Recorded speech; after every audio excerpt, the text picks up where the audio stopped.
prophesy in your name?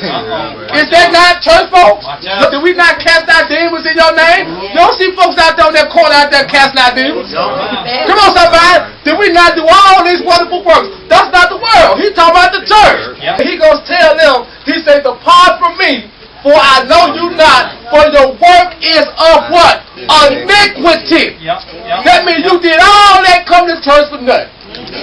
Ain't that something? You did all that laying hands for nothing because you're still going to hell. Ain't that something, them church folks? Because why? They always judging others, but they never see themselves. Paul said, let us not judge each other any longer. Let us stop this mess. But the average church, they always judge. What? You got some churches right now, you got to be dressed a certain way. It's all about your clothes, your garments that you got on. What kind of church is that? Help the preacher. Come on, somebody. Your hair got to be a certain type of way. You got to have on a suit. Oh, come on, somebody. But then what? If you walk up in the pulpit like this, you ain't no man of God. If your hair like this right here, you ain't no what? Man of God.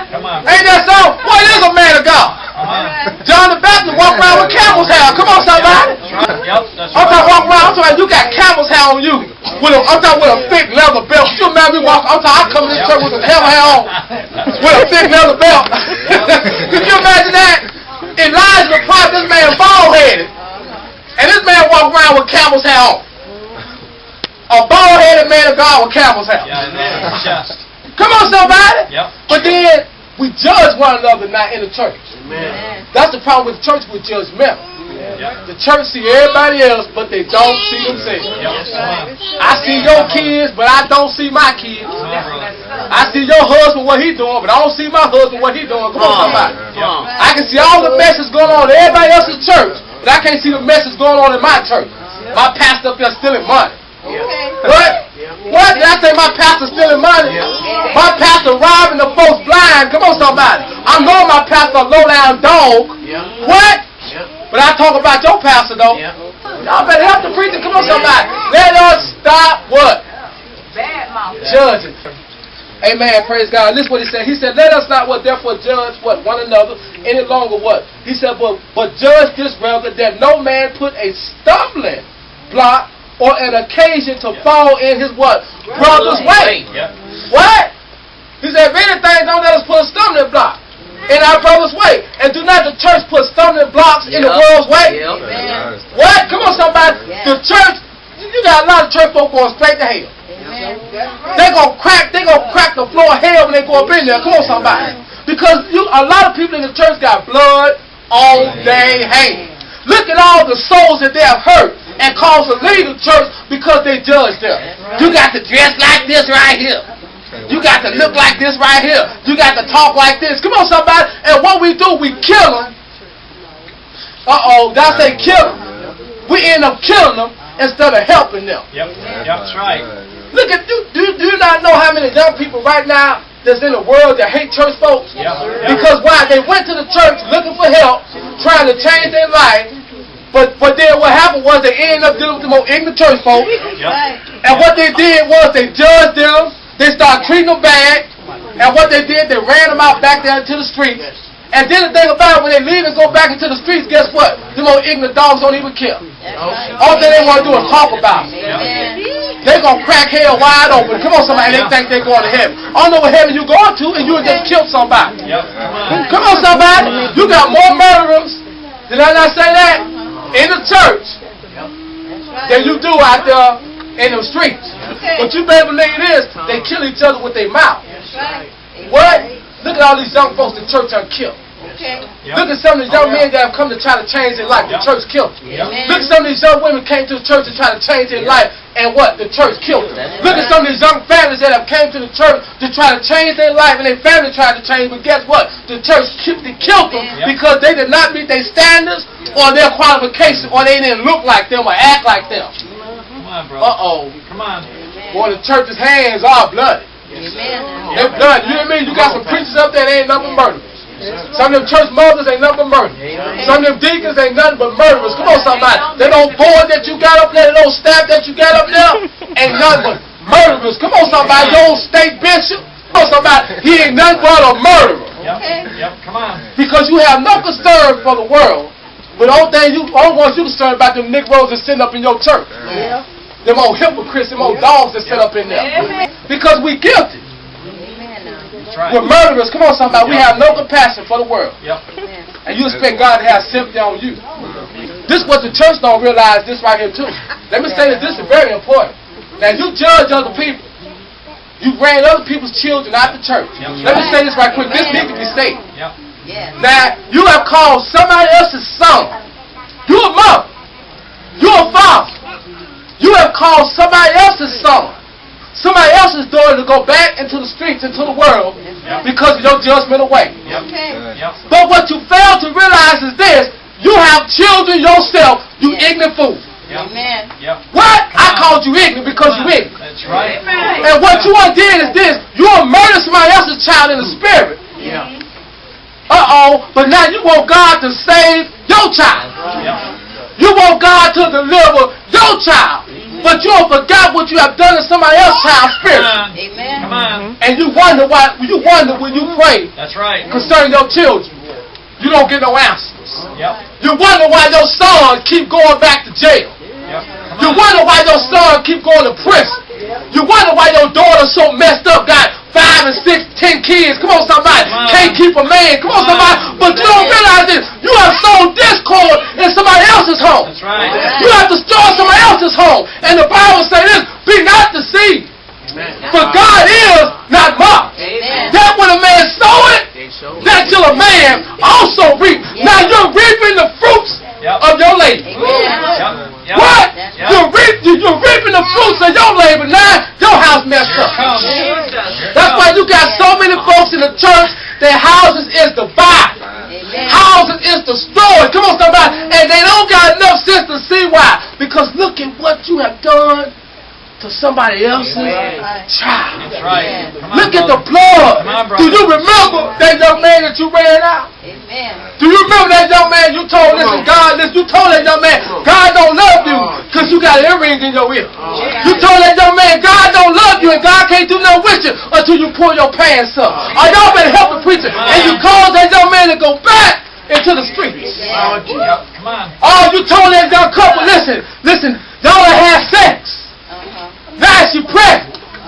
Our church can't accept you. You got to sit at the back of the church. You ran that couple up out the church. But you don't realize you got children. Come on, brother. Let me show you something. Let me show you something in the Bible. David, I got you, Mom. I'm going to show you something right quick. David destroyed a home. Yes, he did. You hear me? He took a man's wife. Yes, sir. Come on, somebody. Yes, sir. And what happened was David tried to cover it up. Come on, somebody. That's what the church do. They act like they're not guilty for the people that ran about the church. They feel like when they make some people leave the church, they feel like they have did God justice. Y'all better help the preacher. David destroyed a home. But you know what happened to David? God told David this. He said, because of the home that you destroyed, he said the sword should never depart from your house. Some church folks may don't never want to hear this, and they may don't want to hear it. But for some people that's in the church, God said the sword should never depart from your house. Yes, sir. Yes, sir. All because you have murdered an innocent soul. You got people up in the church finding their children are dying in the streets. Come on, somebody. It's no way you're a child of God and your son should be getting murdered on the street. It's no way you're a man of God and your son going to prison for stolen armed robbery. Y'all better help the preacher. Come on, somebody. There's no way you're in the church and your children are living a corrupted life. Come on, man. Come on. So God said the sword should never depart from your house. You killed innocent people. God said. And God said, now the sword is in your house. That's why you see so many people in the church, their home is messed up. Children are disrespectful. Children cuss their mothers out. Children fighting their mothers. Come on, somebody. You got parents right now. Listen, their children are so far out of control. They feel like it's nothing I can do with my child now. But you call yourself a child of God, and you don't have no discipline in your home. What? You don't got no type of peace in your home. Your children are giving you pure hell. Your children are killing you inside. Some of us in the church, we need to repent of the souls that we have killed. Some of us need to repent of the souls that we are called to walk about the church. Come on, somebody. Some of us need to see our wicked ways and say, Lord, forgive me for the souls that I've murdered and caused to leave your house. Because until we see our ways, the spoil will never depart from your house. Isn't that something? We're in the church and our son got to die. I'm in the church and my daughter got to die because of my sin. I killed somebody spiritually. Uh-oh. Uh-oh. Is that a little too deep for y'all? No. I killed your child spiritually. Your child walk around now, he hate everybody in the church. Your child walk around now, he's so bitter with church folks, he can't stand preaching. Come on. I killed your child spiritually. But God is killing your child naturally. Uh-oh. 15 years old, get murdered in the street, gunshots. 17 years old, get his head blown off. Come on, somebody. Church, our eyes need to open up. Come on, somebody. It's tight, ain't it? Come on, somebody. The Bible says this in the book of Jeremiah. God said, dealing with the ones that don't teach their children concerning me. This is what God said. God said, first of all, in the book of Deuteronomy, He said, teach your children. That's right. He said, I want you to teach your children so much, let it be on the doorpost of the door. Come on. Let it be on the table. That's right. He said, I want you to teach them so much that my laws begin to be in their heart. This is what God said. Amen. But see, what the church do is this. We don't teach our children nothing. Amen. What? I'm going to say it again. Ignorant church folks, they don't teach their children nothing. All thing they teach their children how to be religious, tradition. That's it. All they have to preach, come on somebody, but they don't really teach their children. They withhold a lot of things as far as even dealing with life. Come on somebody. When it comes to sex, they withhold a lot of stuff. Come on somebody. What they try to do, they try to shield them and hide them from the world. Help the preacher, come on somebody. But the Bible says teach your children. And God said also teach your children concerning me. A lot of our children don't know nothing about God. What? I'm going to say it again. I'm talking, we go to church, but our child, they don't really know nothing about God at all. They're ignorant when it comes to God. And a lot of our children don't even want to come to church anyway. They just come because we make them come. They don't have no love for God. They don't got no fear for God. I'm just going because my mama told me to go. If I don't go, I can get a whooping. I'm going to get on punishment. Come on, somebody. So they go. Why? Because what? We forced them to go. But if they loved God, we would have to force them to go. If we had still the God in their heart from being a small child, we would have to force them to go. They would love to go. And they would love to what? Participate. But because we teach our children religion and tradition, they begin to live by format. But God said, teach your children. And God said, if you don't teach your children concerning me, this is what God said in closing. He said, all the pleasant places, it won't be no more for your children. The Bible said, for death has come to what? Our window. Does not the Bible say that? God said, your children, they're going to lay dead in the street. It's not our children now laying dead in the street. Help the preacher. It's not our children getting murdered in the street. Come on, somebody. That's why we as parents, we got to be very careful. We got to be very careful that we don't kill others.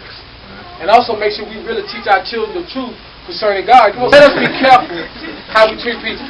Amen. Especially those that just come to the church. Don't judge them. Don't talk about them.